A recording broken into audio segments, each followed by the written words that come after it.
ड्रामे की next episode में आप लोग देखेंगे आयशा जिसने असवद से बेइंतहा मोहब्बत की, वही मोहब्बत उसकी जान की दुश्मन बन गई। जब सुन लेती है अनुशे कि करती है आयशा असवद से मोहब्बत, तो वो कर देती है बहुत बड़ा तमाशा, जिसकी वजह से आयशा को बेइज्जत होना पड़ता है और आयशा की दिल आज़ारी हो जाती है। कहती है जवेरिया आयशा से कि मैंने आपको पहले से ही कहा था कि इस तरह का कोई भी कदम मत उठाइएगा, और हाँ, अगर आप वहाँ पर इस बात से मुकर जाती तो किस्सा वहीं पे ख़त्म हो जाता, बात आगे मज़ीद बढ़ती ही ना। वहीं पे आयशा जवेरिया से कहती है कि तुम बहुत अच्छे तरीके से जानती हो कि मैं झूठ नहीं बोलती।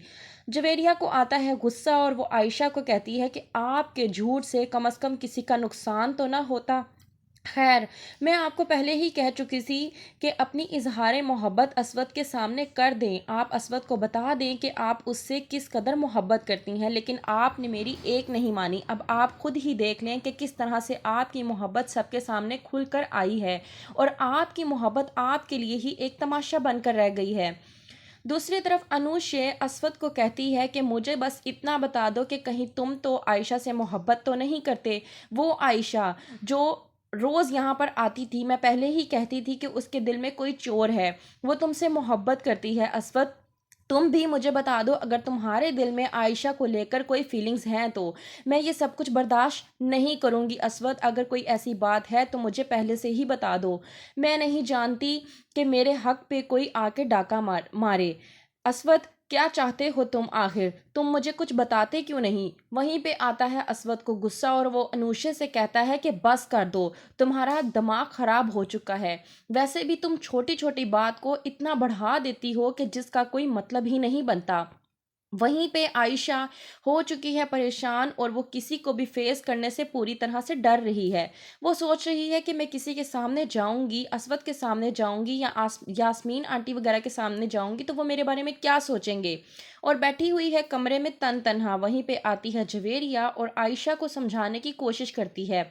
कहती है आप ही इस तरह से ऑफिस ना जाकर छुप छुपा कर कमरे में बैठने से कोई भी हल नज़र नहीं आएगा, आपको सब कुछ फेस करना होगा। और अगर आप इसी तरह के काम करती रहेंगी तो आप ही उन लोगों की नज़रों के सामने गलत साबित होंगी, जो कि ये आपके लिए बिल्कुल भी ठीक नहीं होगा।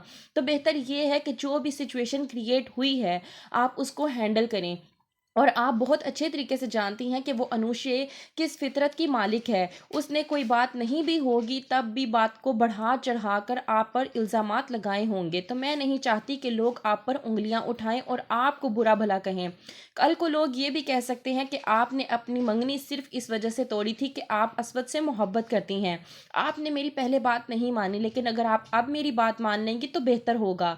आयशा जाती है हिम्मत करके ऑफिस में, और वहीं पे जब असवद को मालूम होता है कि आयशा आई है तो वो फ़ोन करके उसे कहता है कि मेरे कैबिन में आकर मुझसे मिलें।